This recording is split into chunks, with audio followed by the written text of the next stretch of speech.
नमस्कार दोस्तों, मैं विवेक मिश्रा स्वागत करता हूं आपका अपने चैनल केमटॉक्स विद विवेक सर पर। दोस्तों, रदरफोर्ड मॉडल ऑफ एटम के फेलियर के बाद ऐसा नहीं था कि उसके जस्ट फेल होते ही हमें बोर मॉडल ऑफ एटम मिल गया। रदरफोर्ड मॉडल ऑफ एटम से लेकर और बोर मॉडल ऑफ एटम के रास्ते में बहुत सारी बातें हुई, बहुत सारी मेजर और माइन्यूट ऑब्जर्वेशंस हमारे सामने आई और जिन सब का यूज़ किया नील बोर ने बोर मॉडल ऑफ एटम देने के लिए। तो दोस्तों, बोर मॉडल ऑफ एटम पढ़ने से पहले जितने भी हमारे वीडियो लेक्चर्स होंगे और साथ में आज का वीडियो लेक्चर भी है, वो बेस्ड होगा उन सारी बातों को बताने के लिए कि कैसे हमें रदरफोर्ड मॉडल ऑफ एटम के बाद बोर मॉडल ऑफ एटम मिला। सबसे बड़ी बात जो नील बोर ने यूज़ की वो ये की थी कि रेडिएशंस किस तरह से मैटर से इंटरेक्ट करती हैं। दो डेवलपमेंट्स ने एक मेजर रोल प्ले किया बोर मॉडल ऑफ एटम के मिलने में। पहली, जिसे हम कहते हैं dual nature of electromagnetic radiation, यानी कि इलेक्ट्रोमैग्नेटिक रेडिएशन का ड्यूअल नेचर होता है। एक को हम कहते हैं पार्टिकल नेचर और एक को हम कहते हैं वेव नेचर। जबकि दूसरी डेवलपमेंट जो थी उसको हम कहते हैं एटॉमिक स्पेक्ट्रा और उसके एक्सपेरिमेंटल रिजल्ट्स। इन दोनों की मदद से, इन दोनों को यूज़ करके और इन दोनों की स्टडी करके हम पहुंच पाए रदरफोर्ड मॉडल ऑफ एटम से और बोर मॉडल ऑफ एटम की बहुत बड़ी जर्नी तक। आज का हमारा वीडियो लेक्चर जो है वो wave nature of electromagnetic radiations के आसपास घूमेगा। यानी आज हम बात करेंगे wave nature of electromagnetic radiations की, जिसको हमें एक्सप्लेन किया जेम्स मैक्सवेल ने 1870 में। स्टूडेंट्स, ये मैक्सवेल जेम्स क्लर्क मैक्सवेल थे, ग्लेन मैक्सवेल बिल्कुल में नहीं थे। याद है ना, टीम ऑस्ट्रेलिया? जी हाँ। तो इन्होंने हमें सबसे पहली बात बताई, इन्होंने सबसे मेन बात जो हमें बताई, इन्होंने कहा किसी भी इलेक्ट्रिकली चार्ज पार्टिकल को उस वक्त तक इकलौता इलेक्ट्रिकली चार्ज पार्टिकल कौन सा डिस्कवर्ड था? 1870 की बात है स्टूडेंट्स, इलेक्ट्रॉन। और इलेक्ट्रॉन को जब हमने एक्सेलरेट किया, इलेक्ट्रिकली चार्ज पार्टिकल को जब हमने एक्सेलरेट किया 3 × 10⁸ मीटर पर सेकेंड से, इस वेलोसिटी से हमने इसे एक्सेलरेट किया, तो it starts moving in the form of radiation. ये रेडिएशन की फॉर्म में ट्रैवल करना शुरू करता है। कौन सी radiation students? Electromagnetic radiations. Electromagnetic radiations, इसे हम शॉर्ट में EMR कहेंगे। इन इलेक्ट्रोमैग्नेटिक रेडिएशंस का कैसा नेचर होता है? वेव नेचर होता है। और ये रेडिएशंस दो तरह की फील्ड से बनी हैं, दो तरह की एनर्जीज से बनी हैं। एक है, नाम में छुपा हुआ है इनके, इलेक्ट्रो एंड मैग्नेटिक। एक है इलेक्ट्रिक फील्ड और दूसरी है magnetic field.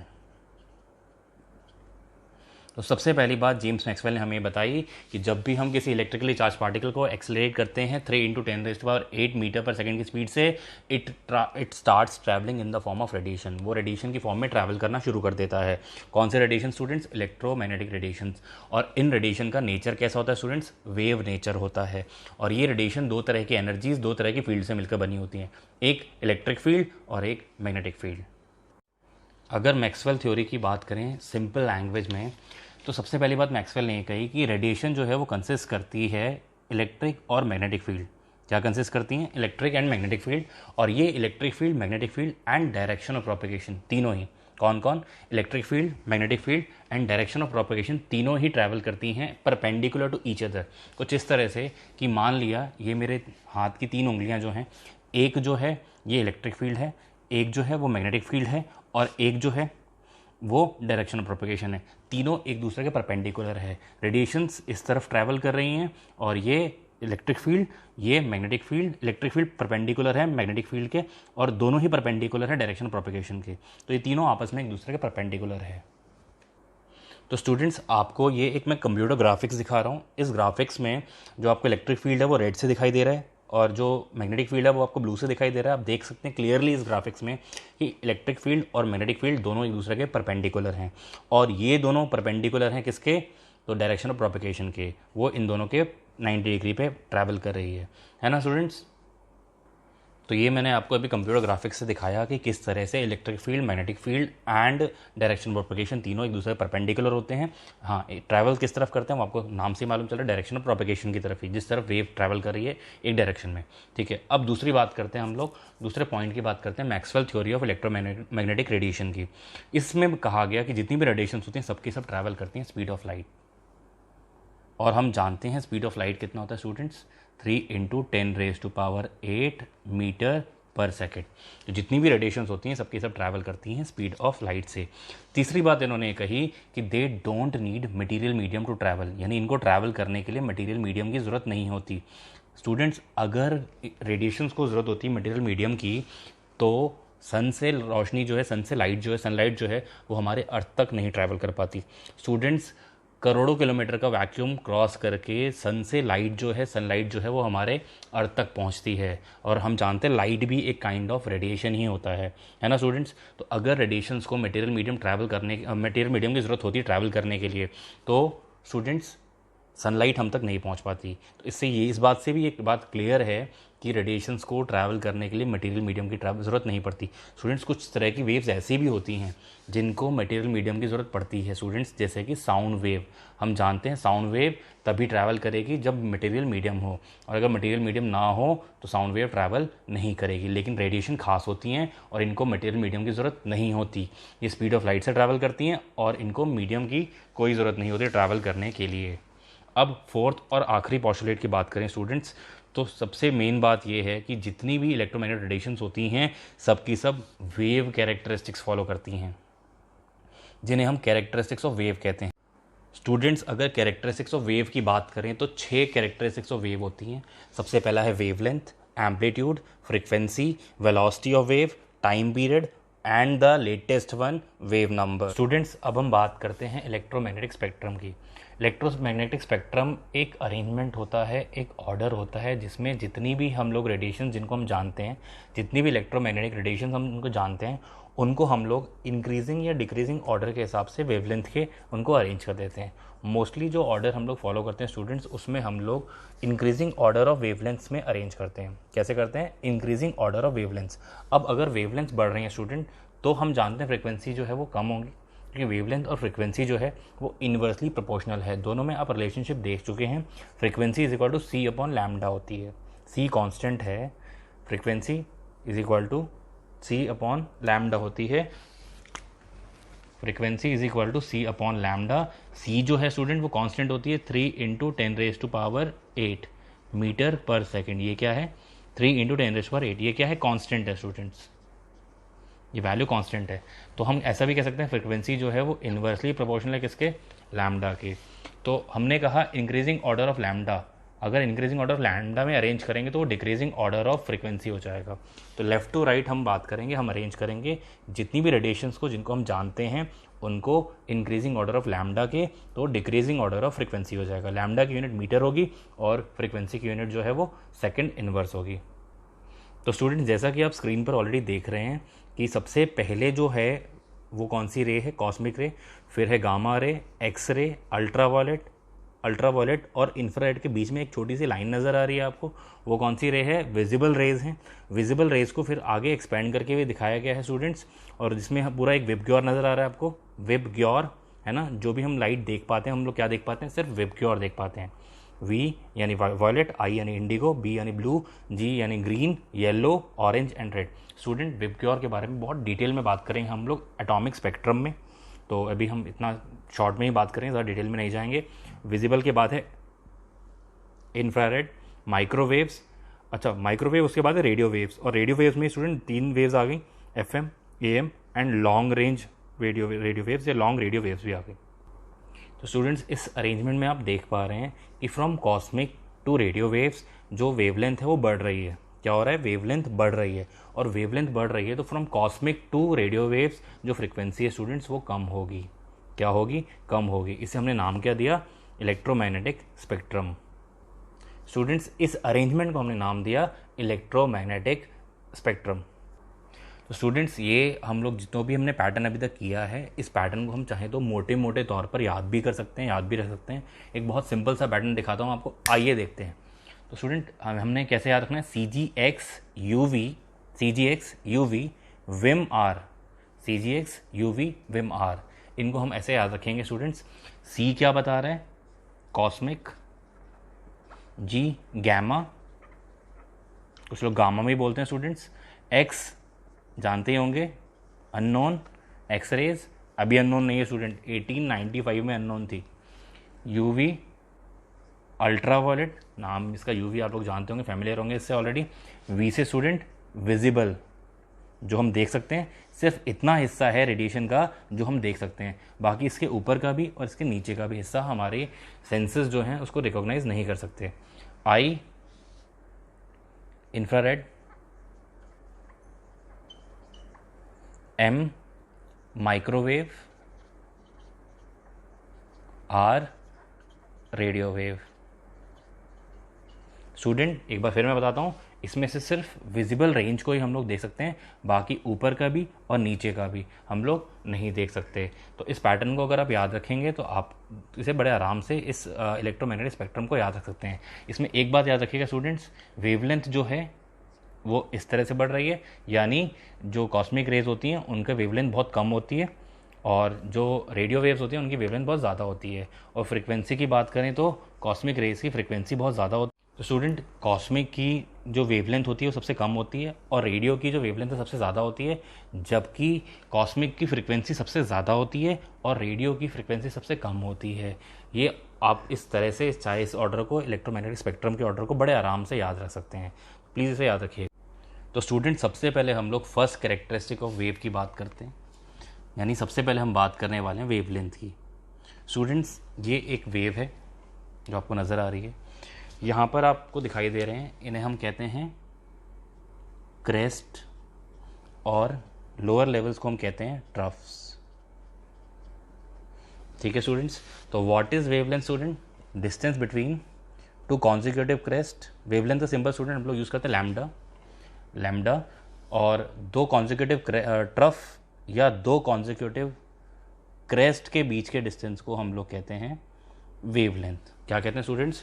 It is the distance between two adjacent crest और टू एडजेसेंट ट्रफ, या distance between two adjacent crest और two adjacent trough is called wavelength. और वेवलेंथ को हम लोग स्टूडेंट्स मेजर करते हैं एंगस्ट्रॉम में। किसमें मेजर करते हैं स्टूडेंट्स? एंगस्ट्रॉम में। एंड 1 एंगस्ट्रॉम जो होता है वो इक्वल होता है 10⁻⁻10 मीटर के। ये याद रखिएगा, ये बहुत हेल्पफुल रहेगा आपके लिए। तो 1 angstrom is equal to 10⁻10 metres. और हम लोग जो मेजरमेंट करते हैं वेवलेंथ का मोस्टली एंगस्ट्रॉम में और या फिर पीकोमीटर में या नैनोमीटर में भी कर सकते हैं, डिपेंडिंग ऑन कि वेव का साइज़ क्या है। मोस्टली हमारे सामने जो निकल कर आएगा वो एंगस्ट्रॉम में ही आएगा, और जो कि इक्वल होता है 10⁻10 मीटर के। तो what is wavelength? It is the distance between two adjacent crest और टू एडजेसेंट ट्रफ कहलाता है वेवलेंथ। दोनों इक्वल होगा, जितना डिस्टेंस क्रेस्ट के बीच का होगा उतना डिस्टेंस ट्रफ, जितना डिस्टेंस क्रेस्ट के बीच का होगा उतना ही डिस्टेंस ट्रफ के बीच का होगा। तो हम इसे ऐसे डिफाइन करते हैं। तो स्टूडेंट्स ये तो मैंने आपको एंगस्ट्रॉम का कन्वर्जन बताया, मैंने और भी कई यूनिट कन्वर्जन के फार्मूलाज जो हैं वो याद कराए हुए हैं और प्रीफिक्सेस याद कराए हुए हैं, जैसे नैनो, सेंटी, मिली, विली, सब ये सारे आप देख सकते हैं ऊपर आई के बटन को प्रेस करके, जिसमें आपको एक वीडियो मिलेगा फर्स्ट चैप्टर से, जिसमें मैंने एक्सप्लेन किया हुआ है सारे के सारे प्रीफिक्सेस जो एसआई सिस्टम में यूज़ होते हैं और बड़े आसानी से आप उसे याद कर सकते हैं। तो स्टूडेंट्स अब हम बात करते हैं एम्पलीट्यूड की। ये सेकंड कैरेक्टरिस्टिक है वेव की।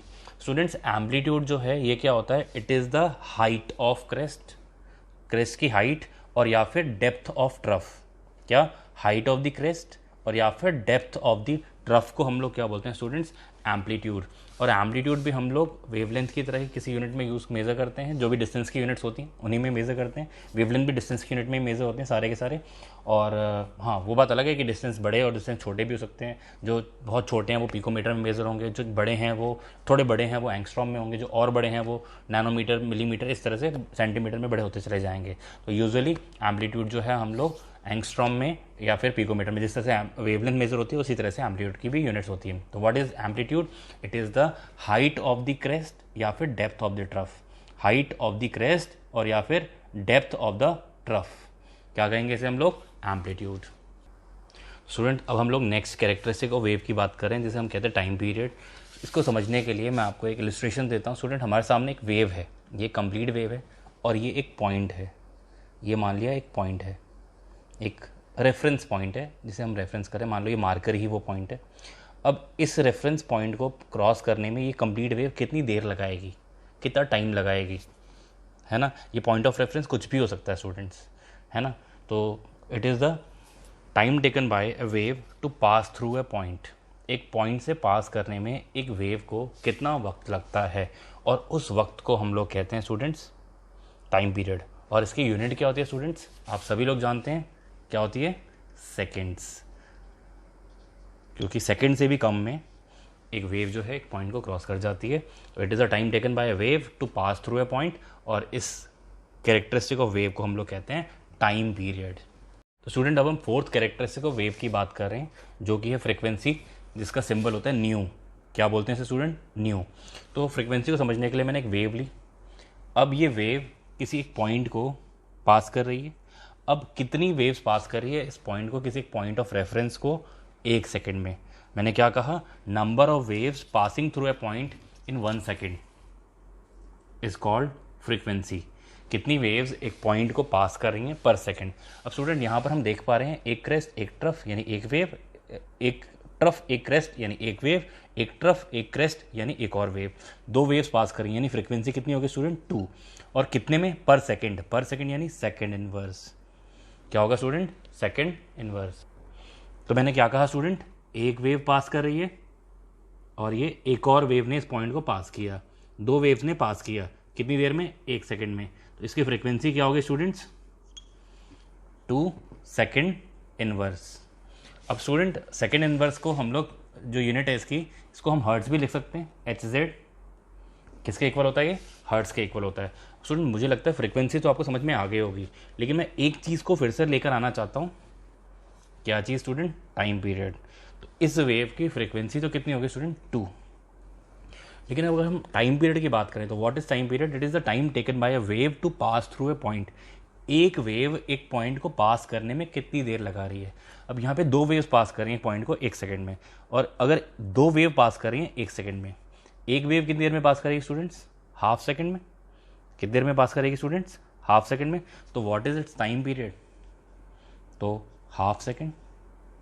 इसको देखते हुए हम कह सकते हैं फ्रीक्वेंसी जो है वो टाइम पीरियड का इन्वर्स है। ये टाइम पीरियड जो है फ्रीक्वेंसी का इन्वर्स है, इसीलिए हम कहते हैं स्टूडेंट्स फ्रीक्वेंसी जो है वो टाइम पीरियड का इन्वर्स होती है। इस रिलेशनशिप को हम लोग याद रखेंगे। नेक्स्ट कैरेक्टरिस्टिक ऑफ वेव है वेलोसिटी ऑफ वेव स्टूडेंट, जिसका सिंबल क्या लेंगे हम लोग? C या फिर V। कब C लेंगे, कब V लेंगे, मैं भी आपको थोड़ी देर में बताऊंगा। It is not new student, it is small v। तो कब हम C लेंगे और कब हम लोग स्मॉल v लेंगे मैं आपको थोड़ी देर में बताऊंगा, लेकिन पहले मैं आपको एक्सप्लेन करता हूँ कि व्हाट इज़ वेलोसिटी। स्टूडेंट इसको समझाने के लिए मैंने ये एक वेव ली, एक वेव और ले ली मैंने। अभी ये इस पॉइंट पर है और अब ये ट्रैवल कर रही है वेव, एक जगह स्टेशनरी तो होती नहीं है कोई भी वेव, तो ये ट्रैवल कर रही है। मान लो ये ट्रैवल करके वहाँ से यहाँ पर आएगी, और ये जो डिस्टेंस है, ये डिस्टेंस है मान लिया 2 मीटर है, 2 मीटर डिस्टेंस है। ठीक है स्टूडेंट। तो व्हाट इज़ वेलोसिटी? कि 1 सेकेंड में एक वेव ने कितना डिस्टेंस ट्रैवल किया। तो क्या कहा स्टूडेंट्स मैंने? कि इस वेव ने कितना डिस्टेंस ट्रैवल किया 1 सेकेंड में, और हमने देखा यहाँ पर कितना इसने डिस्टेंस ट्रैवल किया स्टूडेंट्स? 2 मीटर का। तो 2 metres in 1 second, in 1 second. What does it mean students? का क्या मतलब है? 2 मीटर्स इसने ट्रैवल किया इन 1 सेकेंड, यानी 2 मीटर पर सेकेंड। कितना डिस्टेंस ट्रैवल किया? 2 मीटर। और इसकी वेलोसिटी क्या होगी स्टूडेंट? 2 मीटर पर सेकेंड इसकी वेलोसिटी हुई। स्टूडेंट ये तो हो गई इसकी velocity of wave. What is velocity? Distance travel by wave in 1 second. हम कभी हमसे एग्जाम में पूछा गया तो हम क्या बताएंगे? What is velocity of wave? It is a distance travelled by wave in 1 second. अब बात करते हैं स्टूडेंट फ्रीक्वेंसी की। फ्रीक्वेंसी क्या थी स्टूडेंट्स? कितनी वेव पास कर रही हैं, कितनी वेव्स पास कर रही हैं पर सेकेंड, कितनी वेव्स गुजर रही हैं 1 सेकेंड में किसी पॉइंट से, उसको हमने कहा था फ्रीक्वेंसी। लेकिन what is velocity student? It is the distance travel by a wave. एक वेव ने कितना डिस्टेंस ट्रैवल किया पर सेकेंड, 1 सेकेंड में, उसको हमने नाम दिया वेलोसिटी ऑफ वेव। ये डिफरेंस होता है स्टूडेंट्स वेलोसिटी और फ्रीक्वेंसी में। तो स्टूडेंट्स अब हम लोग 6th और फाइनल कैरेक्टरिस्टिक्स ऑफ वेव की बात कर रहे हैं, जिसे हम कहते हैं wave number. Student wave number का सिंबल क्या होता है? न्यू बार। न्यू के ऊपर बार, इसे हम ऐसे बोलेंगे न्यू बार। ठीक है स्टूडेंट्स। तो वेव नंबर को समझाने के लिए मैंने एक वेव ली है स्टूडेंट्स, अब और एक डिस्टेंस भी लिया है स्टूडेंट। कितना डिस्टेंस लिया स्टूडेंट मैं आपको बताता हूँ अभी। तो ये डिस्टेंस मान लो लिया है मैंने 1 यूनिट लेंथ। 1 यूनिट लेंथ का मतलब क्या है स्टूडेंट्स? अगर मैं वेव्स को मेज़र कर रहा हूँ मीटर में तो 1 मीटर, अगर मैं वेव्स को मेज़र कर रहा हूँ सेंटीमीटर में तो 1 सेंटीमीटर, अगर मैं वेव्स को मेज़र कर रहा हूँ एंगस्ट्रॉम में तो 1 एंगस्ट्रॉम। वो इसे हम बोलते हैं 1 यूनिट लेंथ। तो मैं मान लो ले रहा हूँ 1 मीटर। अब ये डिस्टेंस मान लिया हमने 1 मीटर है नहीं, लेकिन मान लिया 1 मीटर है। अब इस 1 यूनिट लेंथ में कितनी वेव्स हैं स्टूडेंट्स? इस 1 यूनिट लेंथ में कितनी वेव्स हैं, इसे हम क्या कहेंगे स्टूडेंट? Wave number. तो व्हाट इज वेव नंबर?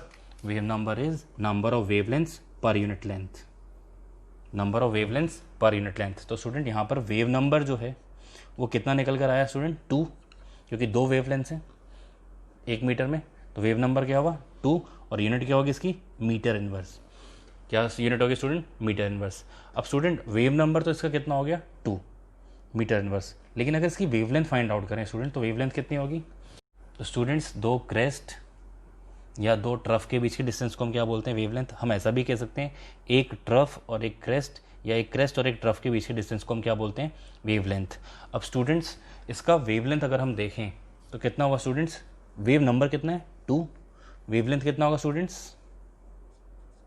क्योंकि 1 मीटर में 2 वेव्स हैं, 2 वेवलेंथ्स हैं, तो आधे मीटर में एक वेवलेंथ होगी स्टूडेंट्स, आधे मीटर में एक वेवलेंथ होगी, तो वेवलेंथ कितना होगा स्टूडेंट? 1/2, और यूनिट क्या होगी? मीटर।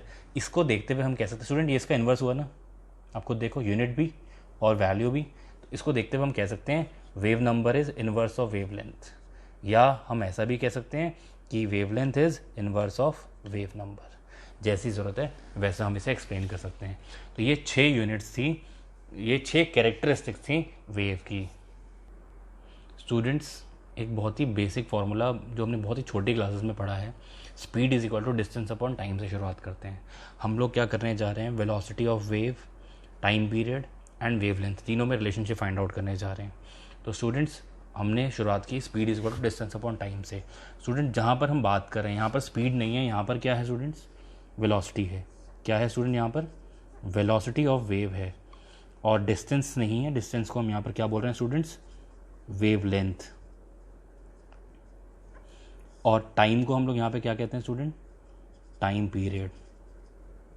तो यहाँ पर इसका सिंबॉलिक रिप्रेजेंटेशन ले लें तो ये क्या हुआ? v is equal to lambda upon में t। क्या हुआ? v is equal to lambda upon में t। अब अगर हम एक चीज़ और जानते हैं, 1/t इज इक्वल टू क्या होता है स्टूडेंट्स? फ्रीक्वेंसी। तो v is equal to lambda into 1/t लिखा, और 1/t के बदले मैंने पुट किया फ्रीक्वेंसी न्यू, तो v is equal to lambda into nu हो गया, है ना स्टूडेंट्स। अब अगर मुझे फ्रीक्वेंसी निकालना है तो फ्रीक्वेंसी क्या होगा? v अपॉन में लैम्डा। क्या होगा? v अपॉन में लैम्डा। स्टूडेंट्स अगर हम किसी नॉर्मल वेव की बात करें, किसी दूसरी वेव की बात कर रहे हैं, तो उस केस में तो होगा यहाँ पर v।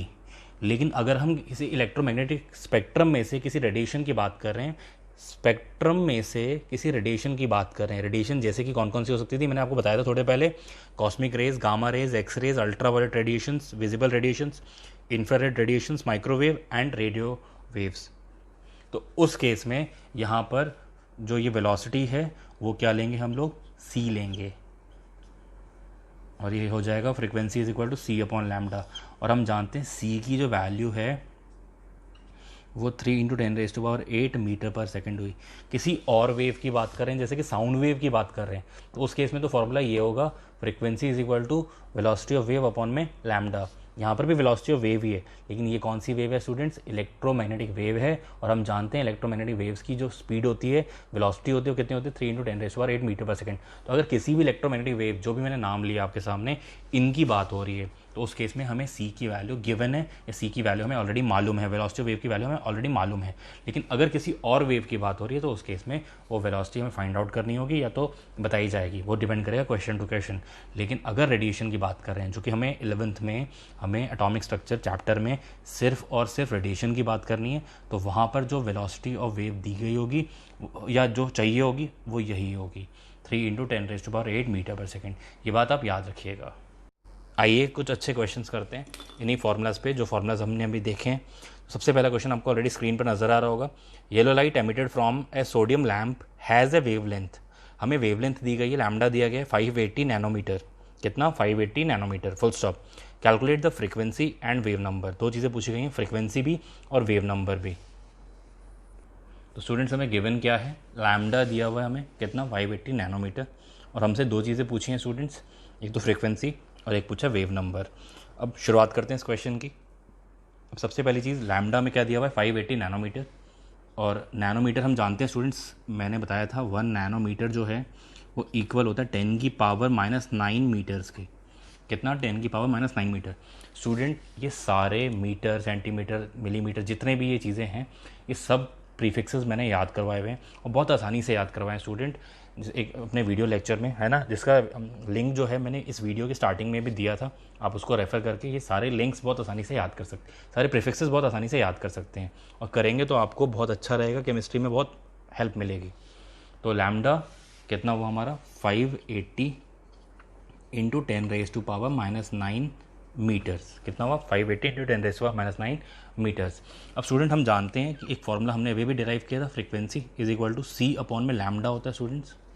सी कितना होता है हमारा, हम जानते हैं सी 3 इंटू 10⁸ मीटर पर सेकेंड होता है। इसे पुट किया 3 इंटू 10⁸ मीटर पर सेकेंड, और लैम्डा हमारा कितना है स्टूडेंट 580 इंटू 10⁻⁹ मीटर्स है।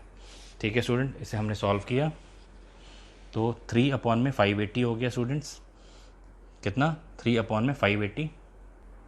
तो स्टूडेंट्स हमने ये 10⁻⁹ को ऊपर भेजा, तो ये 3 इंटू 10⁸ और -9 ऊपर जाएगा तो स्टूडेंट ये +9 हो जाएगा, अपॉन में 580 हो जाएगा, इज इक्वल टू, अब स्टूडेंट 8 और 9 कितना होगा स्टूडेंट 17। अब यहाँ पर क्या है स्टूडेंट 3 है, 3 को हम डिवाइड कर रहे हैं 580 से, तो ये मेरे ख्याल से पॉसिबल नहीं है। तो एक काम करते हैं, इसे 3000 बना देते हैं। 3000 बनाने के लिए स्टूडेंट हमें इसमें से 10⁻³ जो इसमें मल्टीप्लाई करना होगा, तो ये कितना हो जाएगा 3000 अपॉन में 580, और जब 10⁻³ इधर मल्टीप्लाई किया तो 17 में से क्या बचेगा 14, और इसे डिवाइड किया स्टूडेंट्स तो हमें जो वैल्यू मिल रही है वो 5.17 इंटू 10⁻14 मिल रही है, और फ्रिक्वेंसी है तो इसकी यूनिट क्या होगी सेकेंड इनवर्स बोल दीजिए, और या फिर आप हार्ट्स बोल दीजिए, एक ही बात है। स्टूडेंट्स आप यहाँ पर यूनिट ऐसे भी फाइंड आउट कर सकते हैं, यहाँ मीटर से मीटर कैंसिल आउट हुआ, पर सेकंड 1/सेकंड बचा यूनिट, और आपको वैसे भी मैंने याद भी कराया है, बताया भी है कि फ्रीक्वेंसी की यूनिट क्या होती है सेकंड इनवर्स। अब ये हमने निकाला स्टूडेंट फ्रीक्वेंसी, पहली चीज़ जो है वो पूरी हो गई। अब हमें दूसरी चीज़ निकालनी है वेव नंबर। अभी थोड़ी देर पहले मैंने आपको एक रिलेशनशिप बताई थी students, wave number is equal to क्या होता है 1/वेव लेंथ। क्या होता है 1/वेव लेंथ। अब 1/वेव लेंथ, वेव लेंथ कितना है 580 इंटू 10⁻⁻⁹, ये -9 लिखा हुआ था, ठीक है, और यूनिट क्या है मीटर। ठीक कर देता हूँ, आपको देखने में परेशानी नहीं होगी। अब इसे सॉल्व करते हैं स्टूडेंट्स, तो ये 10⁻⁹ जो है ऊपर चला जाएगा,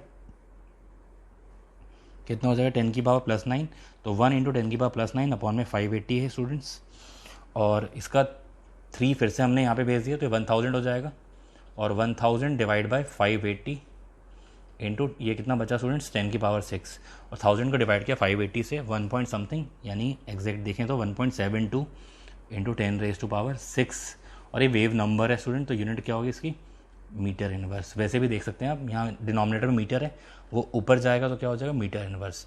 तो हमें 2 वैल्यू मिली स्टूडेंट्स, एक वैल्यू मिली frequency is equal to 5.17 into 10⁻14 second inverse, और दूसरी वैल्यू मिली wave number is equal to 1.72 into 10⁻6 metre inverse. इसको डब्बे में बंद कर देते हैं वरना ये दोनों रिजल्ट्स भाग जाएंगे।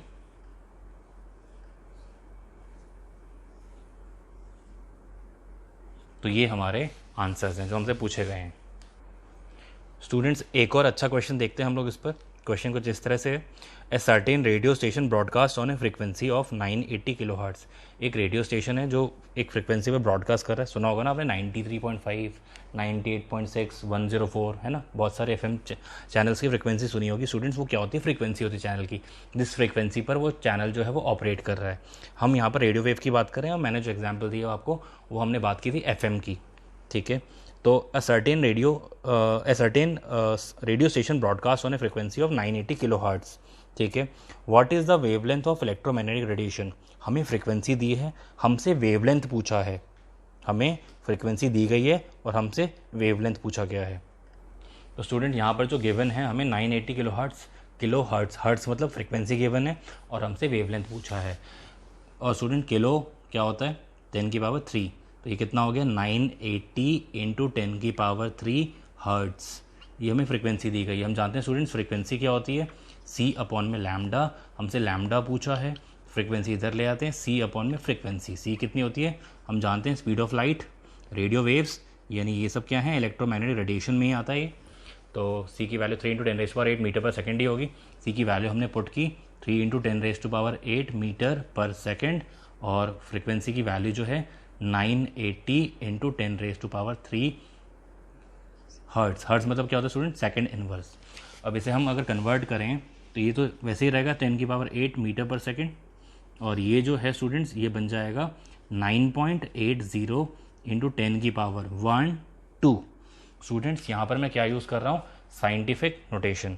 क्या यूज़ कर रहा हूँ स्टूडेंट्स, साइंटिफिक नोटेशन।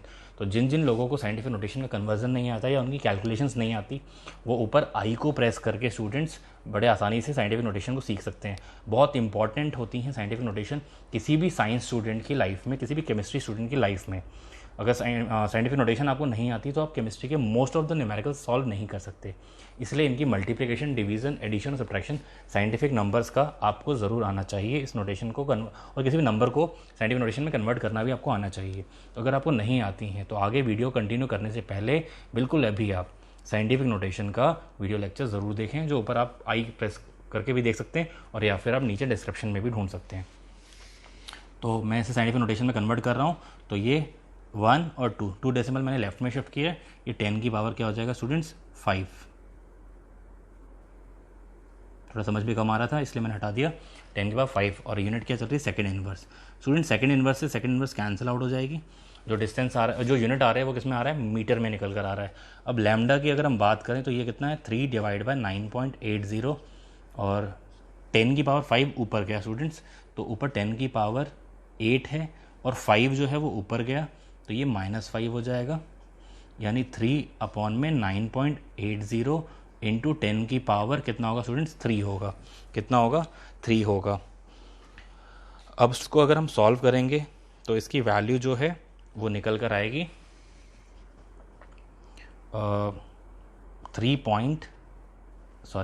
अगर हम 3 को डिवाइड करेंगे 9.8 से, तो ये वैल्यू जो निकल कर आएगी 0.306 निकल कर आएगी। कितनी निकल कर आएगी, 0.306। और साथ में क्या चल रहा है स्टूडेंट्स, 10 की पावर 3। क्या चल रहा है ये, 10 की पावर 3। तो इसे अगर हम सॉल्व करेंगे, मल्टीप्लाई करेंगे, तो ये निकल कर आएगा 306 मीटर्स। ये क्या निकल कर आया, लैम्डा वेवलेंथ निकल कर आया। इसे बॉक्स में बंद कर देते हैं।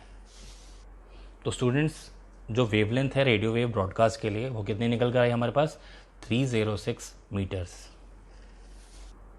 तो स्टूडेंट्स आज हमने एक बहुत ही मजबूत कदम उठाया किस तरफ, बोर मॉडल ऑफ एटम की तरफ। From the Rutherford model of atom से हम एक कदम और आगे बढ़ गए बोर मॉडल ऑफ एटम की तरफ। स्टूडेंट आज हमने पढ़ा wave nature of electromagnetic radiation.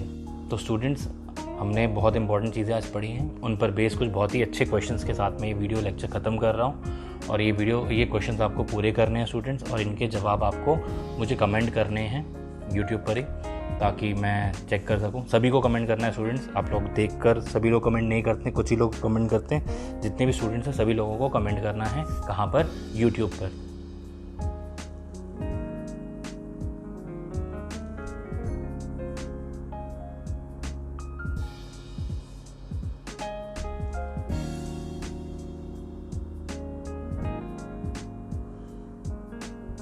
तो स्टूडेंट्स आज की वीडियो में बस इतना ही।